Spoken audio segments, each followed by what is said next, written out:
9 minutes à peine. 9 minuten le temps exact qu'il aura fallu pour provoquer la plus violente déflagration politique depuis Clearstream et effacer d'un trait l'aura héritée de Nicolas Sarkozy. À la tribune, l'ancien chef de l'État venait d'achever une plaidoirie enflammée jurant sur tous les tons qu'aucun dinar libyen n'avait jamais frôlé son budget de campagne. Son regard fixé sur Sébastien Lecornu trahissait cette confiance arrogante de l'animal politique rompu aux tempêtes médiatiques, persuadé que son verbe affûté le sauverait encore une fois.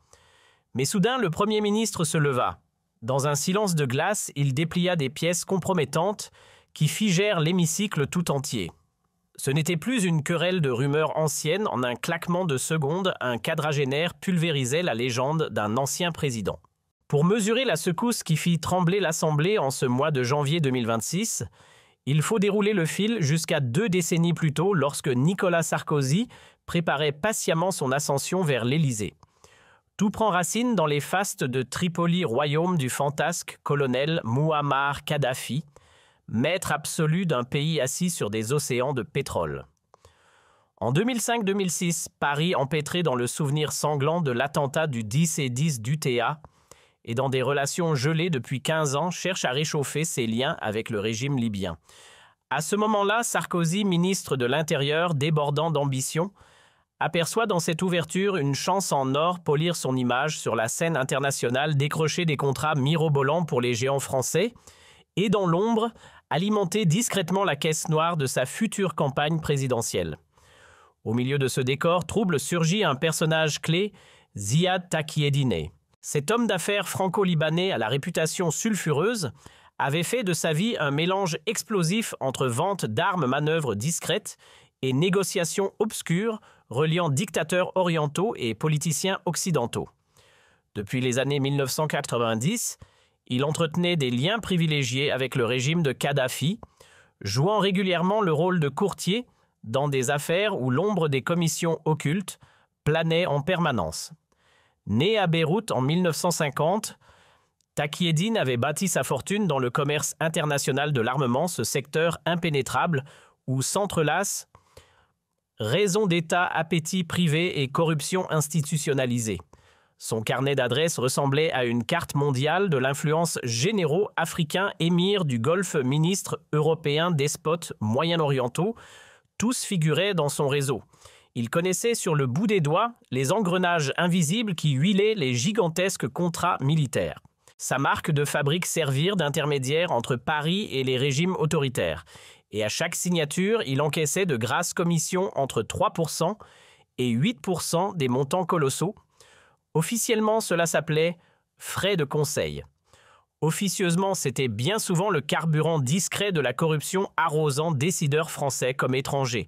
Depuis 1995, Ziad Takieddine s'était lié d'une manière presque indissociable au régime Kadhafi. À l'époque, il avait réussi à servir d'intermédiaire dans la vente d'armes françaises vers la Libye, en dépit d'un embargo international censé tout interdire. Ce tour de passe-passe l'avait propulsé dans le cercle de confiance des services secrets libyens qui le voyaient, désormais comme un partenaire sûr, un homme sur lequel on pouvait miser. Et puis un soir de septembre 2006, dans le décor feutré de l'hôtel Bristol, une réunion clandestine changea la donne. Takieddine, avec l'air d'un messager porteur d'une offre impossible à refuser, se pencha vers Nicolas Sarkozy. « Monsieur Sarkozy, le colonel Kadhafi est disposé à arroser très largement votre campagne présidentielle. À ses yeux, vous êtes le seul dirigeant français capable de sceller une réconciliation durable entre Paris et Tripoli et surtout de briser l'embargo qui paralyse les ventes d'armes. Bien entendu, une telle aide doit rester totalement secrète. Les convenances diplomatiques l'exigent. Une telle offre n'était rien de moins qu'un coup de massue contre la loi française, un financement étranger clandestin qui violait de manière éclatante toutes les règles encadrant la transparence des campagnes. Depuis les affaires douteuses des années 1990, la législation s'était durcie, pas un centime ne pouvait provenir d'un État étranger, aucun don d'entreprise internationale n'était toléré et chaque citoyen était limité à un maximum de 7 500 € par campagne. Accepter des valises entières de billets en provenance d'un régime autoritaire, c'était donc bien plus qu'une infraction technique, c'était un délit lourd passible de 10 ans derrière les barreaux et d'1 million d'euros d'amende. Mais au-delà de la sanction pénale, cela équivalait à mettre l'avenir de la présidence française sous perfusion d'un dictateur étranger ennemi, déclarer des principes démocratiques. Et pourtant, si l'on en croit les confidences explosives livrées plus tard par Takieddine, lui-même, Nicolas Sarkozy, aurait discrètement acquiescé à ce pacte secret.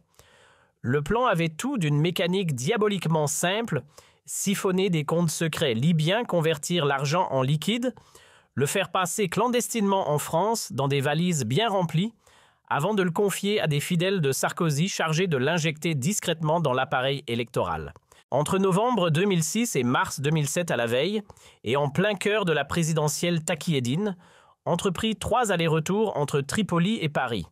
Chaque voyage ressemblait à une mission de contrebande officielle des valises diplomatiques intouchables par les douaniers bourrés de billets.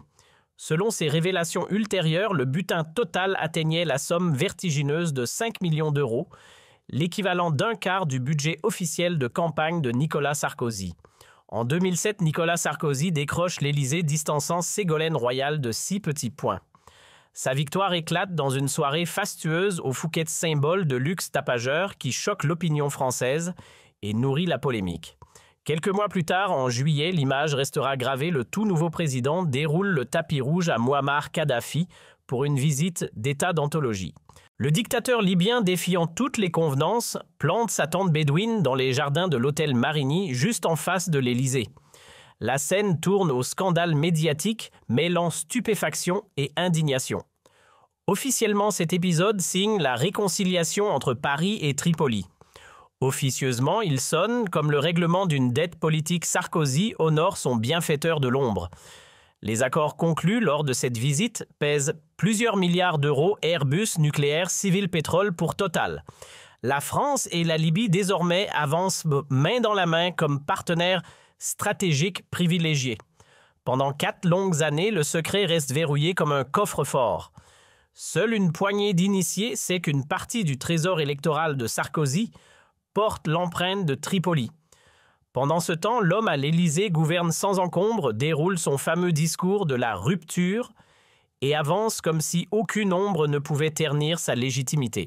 Puis, soudain, 2011 renverse la table. Le printemps arabe embrase la Libye, une insurrection menace Kadhafi, et dans un spectaculaire volte-face, Sarkozy, l'ancien protégé du colonel, se transforme en chef de guerre. La France prend la tête de la coalition internationale, ses avions pilonnent les troupes loyalistes, et quelques mois plus tard, Kadhafi est capturé, lynché et tué. Ce retournement brutal déclenche une question glaçante que peu d'analystes osaient poser à voix haute, et si Sarkozy avait voulu effacer le témoin gênant de ses financements occultes, la France a-t-elle vraiment déclenché une guerre pour faire disparaître la preuve vivante d'un scandale présidentiel? Au fil des années, le secret finit par se fissurer. 2012, l'année de la chute, Sarkozy perd l'Élysée face à François Hollande. Dans la foulée, Mediapart lâche une bombe médiatique, un document estampillé des services secrets libyens daté de 2006 qui mentionne noir sur blanc un accord de financement de 50 millions d'euros pour la campagne Sarkozy. La somme paraît délirante, sans doute gonflée par la propagande de Kadhafi, mais le principe du pacte financier lui devient impossible à nier. 1 an plus tard, en 2013, l'étau judiciaire se resserre. Ziad Takieddine, empêtré dans ses propres affaires de rétrocommission et menacé de multiples mises en examen, change de stratégie, il parle. Dans une série d'entretiens explosifs accordés à Mediapart au Monde, et même au juge Serge Tournaire, l'intermédiaire sulfureux, avoue avoir lui-même convoyé 5 millions d'euros en liquide de Tripoli jusqu'à Paris, avant de remettre l'argent à des proches immédiats de Sarkozy. Au départ, beaucoup haussent les épaules, l'opinion publique est vaccinée contre les récits tordus de ce genre de courtier douteux. Mais les détails sont trop précis, trop circonstanciés. Résultat, la justice ouvre officiellement une information judiciaire pour corruption passive d'un haut responsable financement étranger, illégal de campagne recel de fonds publics libyens et blanchiment en bande organisée. L'affaire Sarkozy-Kadhafi n'est plus une rumeur, c'est désormais un dossier judiciaire. Le juge Serge Tournaire, vétéran des grandes affaires de corruption depuis le scandale Elf, s'attelle à une tâche titanesque. Pendant des années, il bâtit pierre après pierre un dossier tentaculaire, 100 témoins entendus 23 000 pièces, saisi et analysé 12 pays sollicités pour des enquêtes bancaires internationales, et une obsession unique, retrouver la moindre trace du cash libyen qui aurait irrigué la machine Sarkozy. Mais entre 2014 et 2025, l'affaire se transforme en labyrinthe judiciaire à la Kafka. Face à lui, Sarkozy et son fidèle avocat Thierry Herzog, stratège redouté des batailles politico-financières, orchestrent une défense en 3 actes calibrés comme une campagne militaire. Premier acte, détruire Takieddine. Le présenter non pas comme un témoin, mais comme un mythomane chronique, un marchand de fables, prêt à inventer n'importe quoi pour sauver sa peau. Les avocats sortent des dizaines d'attestations d'anciens associés qui décrivent l'homme comme un manipulateur pathologique. Deuxième acte, dynamiter les preuves, les notes libyennes, une mascarade montée par la propagande de Kadhafi, les relevés bancaires inexploitables, les banques libyennes ayant disparu dans le chaos de la guerre civile, les témoignages d'ex-officiels libyens, des histoires de perdants en quête de revanche. Troisième acte, miner la procédure elle-même. Chaque interception téléphonique, chaque perquisition, chaque pièce du dossier devient le prétexte à un recours. Les écoutes, atteinte au secret de la défense, les fouilles au domicile de l'ex-président, une humiliation inutile. Ainsi, l'instruction se retrouve sans cesse paralysée par une avalanche d'exceptions, transformant l'enquête en une véritable guerre d'usure judiciaire. Quatrième mouvement de la défense, noyer le poisson. L'équipe Sarkozy déploie une stratégie digne d'une guérilla judiciaire en multipliant les procédures annexes pour paralyser le cœur du dossier. Plainte contre les journalistes accusés d'avoir brisé le secret de l'instruction assignation en diffamation contre Mediapart, recours à Strasbourg devant la Cour européenne des droits de l'homme pour dénoncer un procès biaisé et trop médiatisé. Chaque action n'est pas tant destinée à gagner qu'à retarder, repousser, étirer le temps jusqu'à épuiser magistrats et opinion publique. Et comme si cela ne suffisait pas, l'acteur central lui-même vient brouiller encore davantage le scénario. En 2020, Takieddine se rétracte partiellement, revenant sur certains de ses aveux. Coup de tonnerre, celui qui devait être le témoin clé se transforme en source de confusion monumentale, ruinant une partie de sa crédibilité aux yeux des juges et du grand public. Pourquoi ce revirement?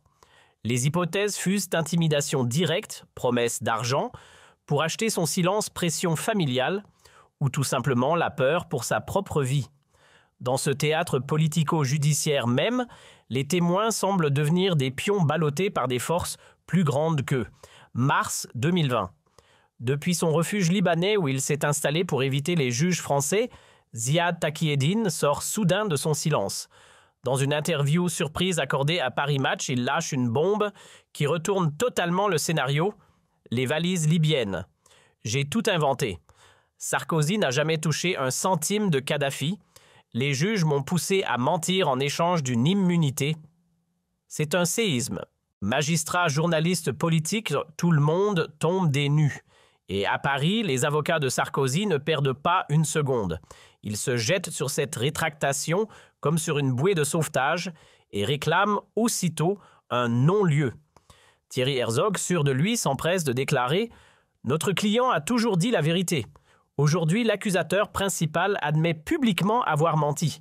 L'affaire doit être close immédiatement. » Dans la foulée, le camp sarkozyste orchestre une offensive médiatique tonitruante. Télévision, radio, tribune, partout le récit est martelé. Pour eux, cette volte-face n'est pas une simple contradiction, mais la preuve ultime de l'innocence de Nicolas Sarkozy. Mais l'histoire ne s'arrête pas là. 15 mois plus tard, en juin 2021, Takieddine frappe à nouveau. Depuis Beyrouth, il se confie longuement à Mediapart et renverse encore une fois la table. Oui, j'ai été menacé, j'ai accepté de l'argent pour dire que j'avais inventé. Mais la vérité est là, j'ai bien transporté 5 millions d'euros de Tripoli jusqu'à Paris pour Sarkozy.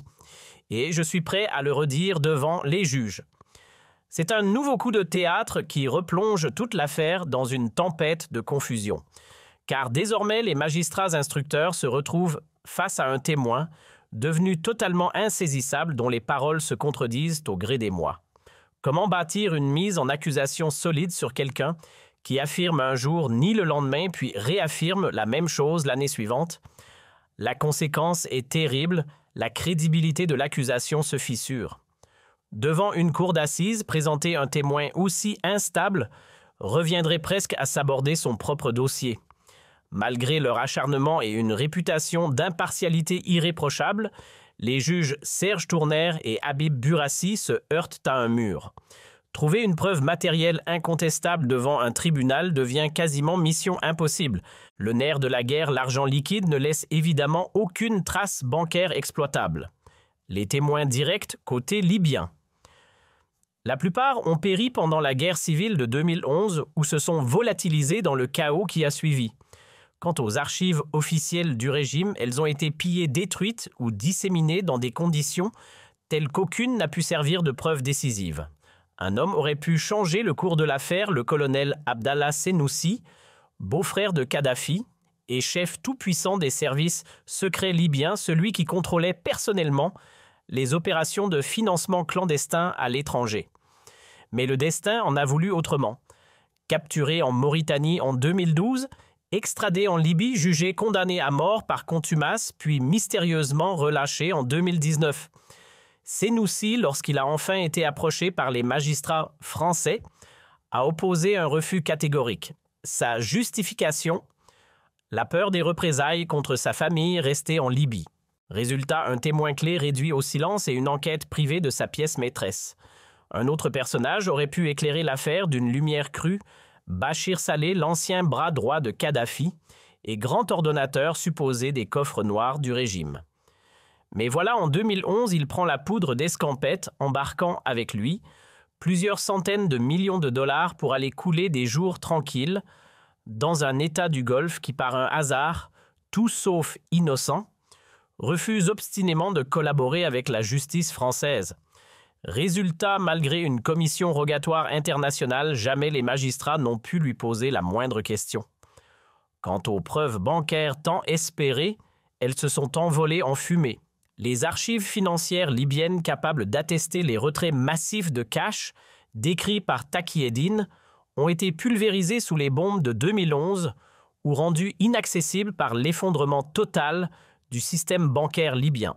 Les rares fragments de documents retrouvés ressemblent à des puzzles incomplets, souvent illisibles, et pour couronner le tout, la défense de Sarkozy s'applique méthodiquement à en contester l'authenticité. Bref, une piste cruciale, transformée en impasse. Décembre 2025. 13 années d'investigation à rallonge, de coups de théâtre médiatiques et de batailles judiciaires labyrinthiques débouchent enfin sur un verdict pour le moins déroutant. La chambre de l'instruction de la Cour d'appel de Paris accorde à Sarkozy un non-lieu partiel. Motif officiel, insuffisance de charges caractérisées. En clair, les juges reconnaissent qu'il existe bel et bien des indices lourds et concordants d'un financement libyen occulte, mais pas de preuves tangibles, irréfutables pouvant démontrer noir sur blanc que l'ex-président a sciemment accepté ses valises de cash.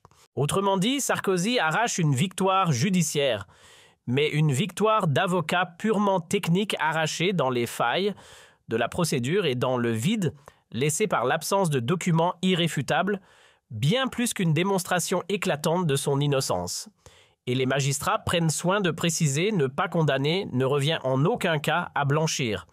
Cela signifie seulement qu'en droit pénal, le doute profite à l'accusé, même quand ce doute ressemble davantage à un brouillard soigneusement entretenu qu'à une véritable clarification.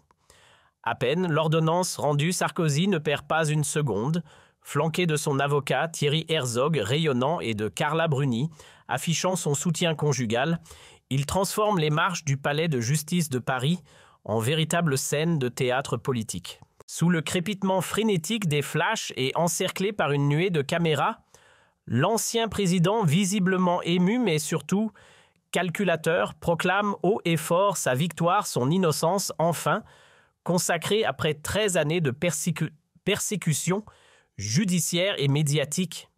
Avec son ton emphatique habituel, il tonne « La vérité a balayé le mensonge. La justice a triomphé de la calomnie. » Puis, reprenant son souffle comme pour marteler la gravité de l'instant, il déroule son récit de martyr 13 ans, d'humiliation, de diffamation, de insultes, qui auraient dessali son honneur et sa dignité jour après jour. Mais aujourd'hui, assure-t-il, le temps de la rédemption est venu, il se dit totalement innocent, intégralement blanchi, définitivement lavé de tout soupçon. Un numéro millimétré digne des grandes heures de sa carrière oratoire. L'annonce tonitruante de son innocence totale tient davantage du théâtre que du droit. Tout juriste le sait, un non-lieu n'efface pas les soupçons. Il constate seulement l'incapacité de la justice à démontrer la culpabilité. Mais Sarkozy lui transforme cette nuance en arme de communication. Sa stratégie, ne plus apparaître comme un ancien président empêtré dans des procédures, mais comme un martyr politique injustement accablé par 13 années de persécution.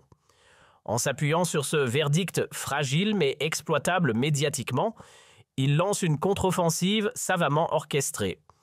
Dès janvier 2026, il occupe l'espace public, enchaîne plateau télé et tribune et tente de polir son image abîmée. Point d'orgue de cette reconquête, un livre au titre lourd de sous-entendus, La vérité sur l'affaire libyenne. 13 ans de persécution politique, le coût éditorial est imparable dopé par la curiosité morbide et une campagne promotionnelle calibrée par ses fidèles. L'ouvrage se hisse instantanément en tête des ventes, prouvant que même ternie, la marque Sarkozy reste bankable. Sarkozy lance alors une véritable tournée médiatique XXL. 2 heures d'entretien fleuve avec Jean-Pierre Elkabbach sur CNews, une émission spéciale orchestrée par Gilles Boulot en prime time, sur TF1 12 pages entières dans le Figaro Magazine, et même une longue joute verbale face à Laurent Ruquier, dont on n'est pas couché. À chaque apparition, la musique est la même, il n'aurait été que la cible d'un complot, une victime sacrifiée sur l'autel d'une machination politico-médiatique montée par ses adversaires de gauche. Cette offensive médiatique n'a rien d'improvisé, elle vise à verrouiller le récit avant les législatives de 2027, moment crucial où les Républicains rêvent de reprendre l'avantage. Officiellement retraité de la scène politique, Sarkozy demeure pourtant l'ombre imposante de la droite française, dont l'appui ou la rancune peut décider de l'avenir de n'importe quel prétendant. Mais cette stratégie calibrée au millimètre pour sonner comme une revanche éclatante va se transformer en piège monumental et son effet sera tout simplement dévastateur. Ce que Sarkozy n'imagine pas une seule seconde, c'est que dans l'ombre, le gouvernement Le Cornu détient déjà des munitions explosives que la justice traditionnelle, malgré 13 années d'acharnement, n'a jamais réussi à obtenir. Des pièces classées, secret défense, exfiltrées lors d'opérations nocturnes des services français en plein chaos libyen. Des témoignages circonstanciés de dignitaires du régime Kadhafi, discrètement rapatriés sous haute protection en France. Et pièce maîtresse de ce puzzle compromettant des enregistrements audio et vidéo arrachés directement au coffre ultra sécurisé des archives du colonel. Ces preuves juridiquement inattaquables et potentiellement dévastatrices n'ont jamais été versées dans le dossier judiciaire pour une raison simple, elles ont été arrachées au cœur du désordre libyen dans des conditions extralégales. Alors que Tripoli était déchirée entre 3 gouvernements rivaux, la DGSE française a conduit des missions clandestines d'une sensibilité extrême visant à mettre la main sur les secrets les plus compromettants de Kadhafi avant qu'ils ne soient récupérés par Moscou, Ankara ou pire encore par des factions djihadistes. Parmi ces expéditions clandestines, l'une porte un nom à la fois anodin et glaçant, Opération Siro. En mars 2023, une unité de la DGSE infiltre discrètement Tripoli et parvient à pénétrer dans ce qui restait des archives des services secrets libyens. Enfoui sous le complexe de Bab al-Azizia, l'ancien palais fortifié de Kadhafi, un bunker scellé à 8 mètres de profondeur avait miraculeusement échappé au chaos et au pillard. Là, dans des coffres militaires blindés, dormaient des centaines de dossiers ultra classifiés, des bandes magnétiques jaunies et des disques durs poussiéreux contenant l'intégralité des conversations interceptées entre dignitaires libyens et émissaires étrangers.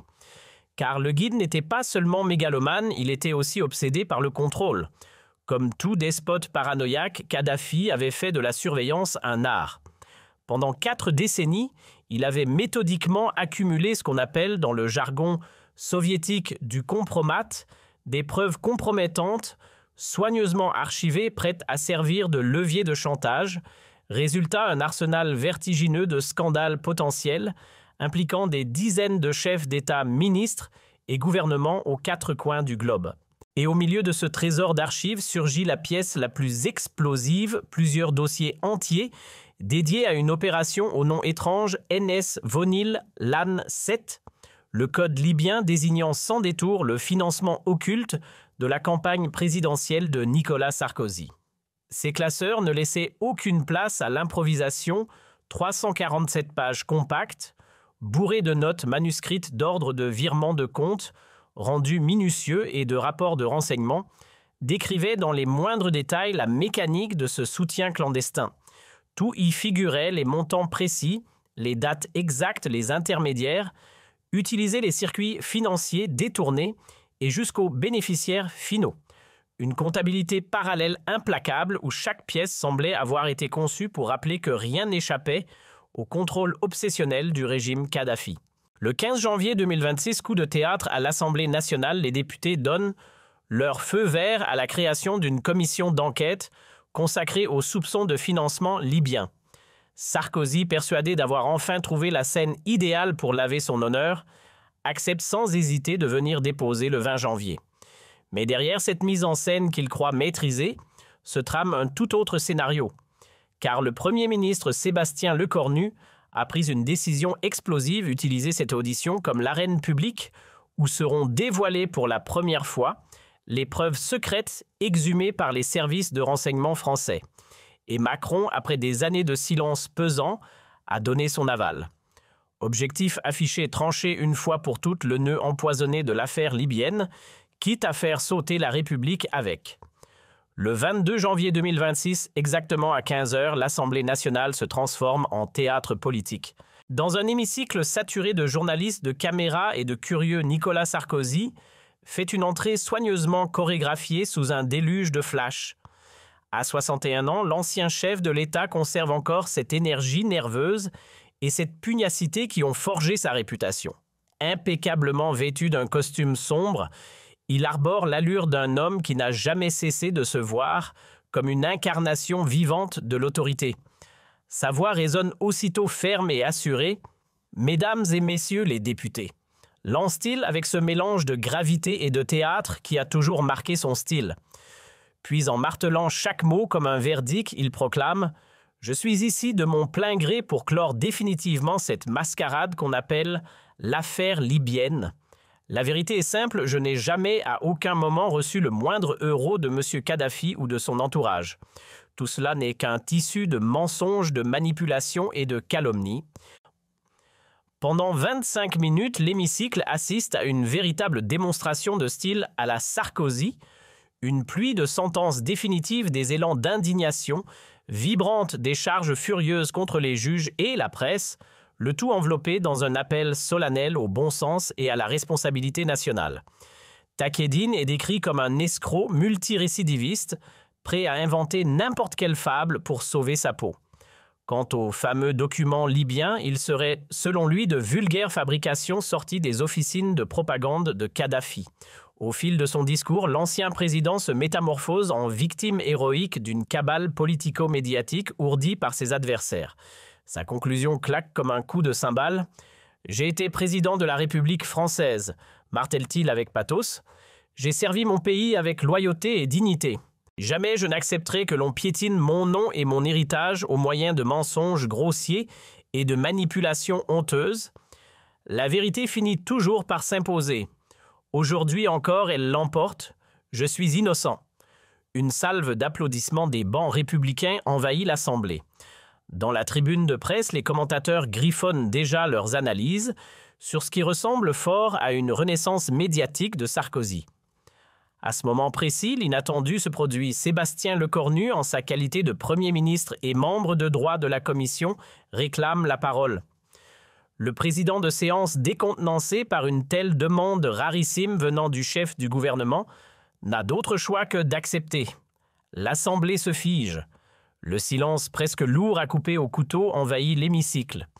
Lecornu se lève lentement, une serviette de cuir noir serrée dans la main, traverse l'allée, grimpe au pupitre. Ses yeux s'ancrent dans ceux de Sarkozy. Et d'une voix froide comme l'acier, il lâche la phrase qui va dynamiter la salle.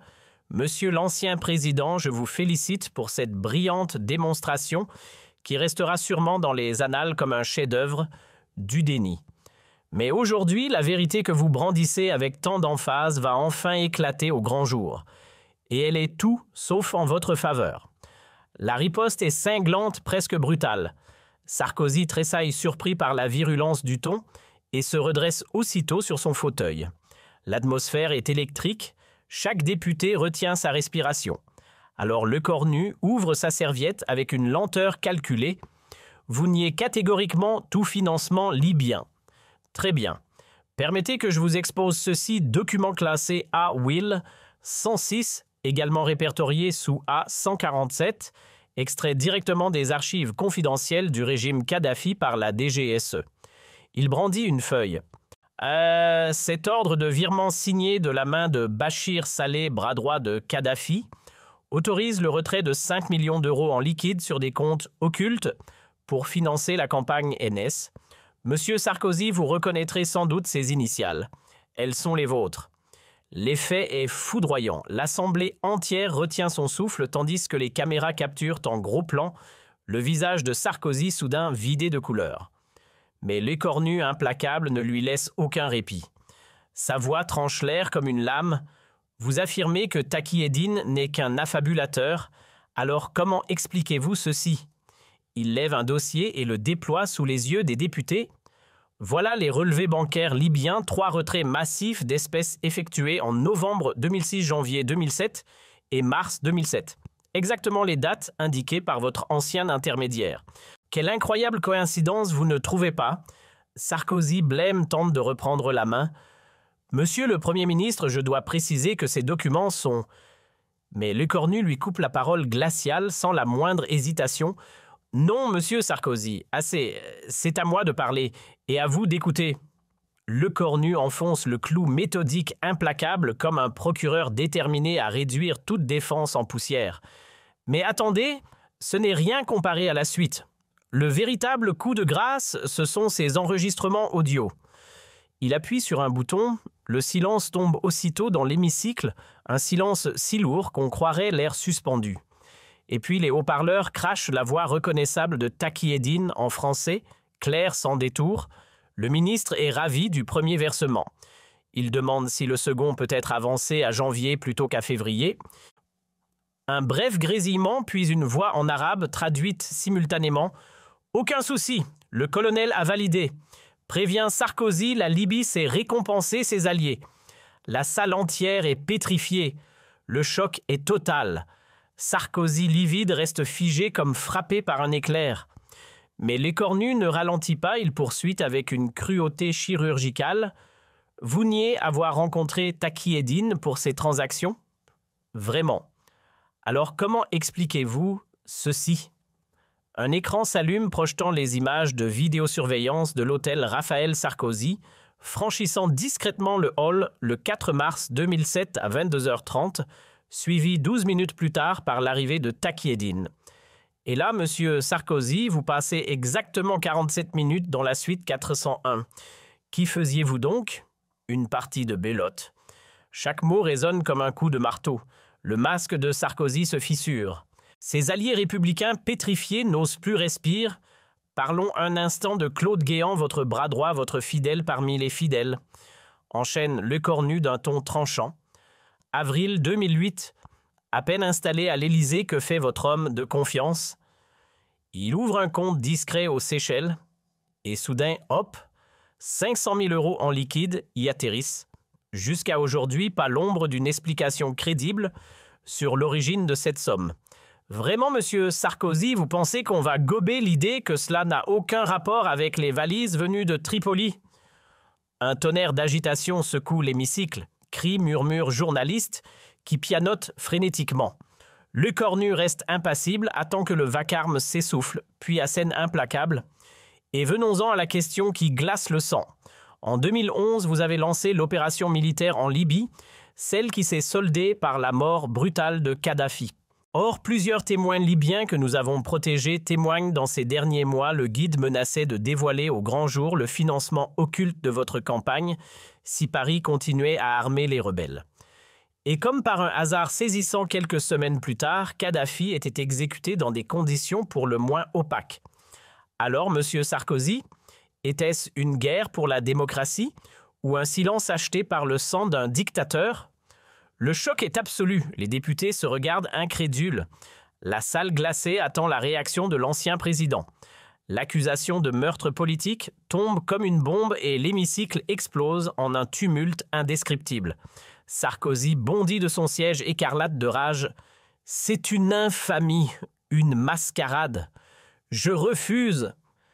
Mais Lecornu l'écrase aussitôt sa voix claquant comme un coup de fouet. « Non, monsieur Sarkozy. Le vrai scandale, ce n'est pas cette audition. Le scandale, c'est qu'un chef d'État ait troqué la diplomatie française contre les valises d'un tyran. Le scandale, c'est d'avoir entretenu un mensonge colossal pendant 2 décennies. Le scandale, c'est que vous osiez encore aujourd'hui nous prendre pour des idiots. » Puis, après un silence calculé qui glace la salle Lecornu, lâche la phrase qui marquera l'histoire « Nicolas Sarkozy, au nom du peuple français que vous avez trahi, je demande au procureur d'engager immédiatement des poursuites pour haute trahison, corruption aggravée et complicité d'assassinat. Votre statut d'ancien président ne vous sauvera plus. La vérité a éclaté, mais ce n'est pas la vôtre. » L'onde de choc est instantanée. Des huées fusent des bancs de l'Assemblée, les caméras filment un Sarkozy livide qui s'échappe précipitamment de l'hémicycle. Son visage défait envahit les écrans de télévision, celui d'un homme dont l'univers s'écroule sous ses yeux. Pour la première fois, l'orateur flamboyant reste muet. Le lendemain matin, la presse française explosait sous les gros titres « La chute de Sarkozy, l'affaire libyenne dévoilée », Lecornu pulvérise l'héritage de l'ex-président, les preuves irréfutables exposées. Le Monde publia sans filtre les documents récupérés lors de la commission d'enquête. Mediapart disséqua chaque seconde des enregistrements audio, tandis que Libération révélait des témoignages brûlants de Libyens exfiltrés en secret. Dans les jours qui suivirent, la tempête médiatique s'intensifia d'anciens collaborateurs de Sarkozy commencèrent à parler, chacun pesant ses mots, certains pour disculper, d'autres pour incriminer. Au sein des Républicains, le parti se fissurait. Les uns continuaient à défendre l'ancien président, d'autres prenaient précautionneusement leur distance. Claude Guéant se retrouva rapidement en garde à vue et Thierry Herzog, l'avocat de Sarkozy, se vit menacé de poursuites pour obstruction à la justice. L'étau se resserrait inexorablement. 3 mois après cette audition explosive, le séisme politique et judiciaire ne faisait que commencer. Le procureur de la République lançait une enquête pour haute trahison, l'accusation la plus grave imaginable pour un ancien chef d'État. Sarkozy se retrouvait sous contrôle judiciaire, stricte interdiction formelle de quitter le territoire, pointage obligatoire chaque semaine, surveillance rapprochée. Mais au-delà des mesures légales, le coup le plus dur portait à son héritage politique. L'homme qui rêvait de figurer dans l'histoire comme un grand réformateur se voyait désormais inscrit dans les annales comme le président qui avait trahi son pays corrompu jusqu'au sommet, prêt à vendre la politique étrangère de la France à un dictateur pour financer sa campagne. Le mythe s'effondrait, laissant place à un constat cruel. Le prestige s'était transformé en scandale et le pouvoir en ruine. Par son intervention, Lecornu a enfin révélé au grand jour l'un des scandales de corruption les plus retentissants de l'histoire de la République française, commentait l'historien Patrick Whale. Pendant 2 décennies, Sarkozy avait réussi à se soustraire à toute forme de justice. Il a fallu le courage déterminé d'un Premier ministre pour transformer les murmures en vérité éclatante. Quant à Lecornu, il était devenu un symbole pour tous ceux qui attendaient depuis des années que l'affaire libyenne voit le jour. Son discours du 22 janvier 2026 est désormais analysé dans les facultés de droit comme un exemple parfait de courage politique et de précision factuelle. L'histoire retiendra que ce jour-là, dans l'hémicycle de l'Assemblée nationale, un homme de 39 ans avait infligé un revers moral et judiciaire définitif à l'un des présidents les plus controversés de la vieille République. Par ce triomphe de la vérité sur le mensonge, il avait aussi redonné aux Français une lueur de confiance dans leurs institutions.